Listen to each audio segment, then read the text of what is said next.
Hi, my name is Andy Von Dorn, and I'm here from Omaha.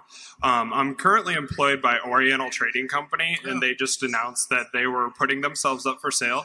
I was just wondering if Berkshire would have any interest in a company like Oriental Trading Company as an acquisition.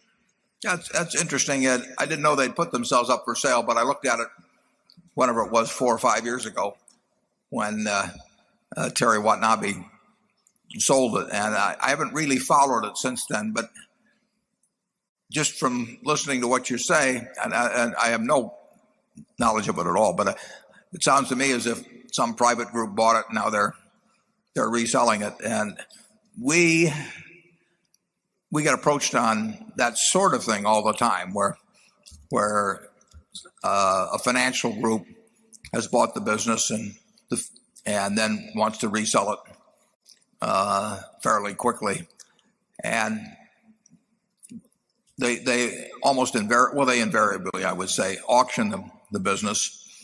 They seek what they call a strategic buyer. A strategic buyer is some guy that pays too much because, and he wants to justify it, so he says it's strategic. I mean, I have never understood being a strategic buyer. Every time somebody calls me up and says, we think maybe you're the logical strategic buyer for that, I hang up faster than Charlie would. I'm not talking to the specifics of this one at all because I really don't know on Oriental Trading. But the idea that we're going to find a business to buy from some guy who from the moment he bought it a few years ago has been thinking, how do I get out of this thing? What do I do to make it have those figures for a couple of years, look a certain way so that I can get the maximum amount in a couple of years? That we're just not going to make any attractive buys there. We won't trust the figures. What we like is a business where the guy before was running with the idea of running it 100 years and taking care of the business in every way possible and was not contemplating sale, but for one reason or another, finally needs to monetize the company. We will not get any sensible buys really from the resellers. It's amazing to me what's going on. Some of these things, literally, Fund A is selling to Fund B, to Fund C. I mean, I've seen some that changed hands 3 or 4 times. They're just marking them up, and everybody's getting they're getting 20% of the profits as they mark it up.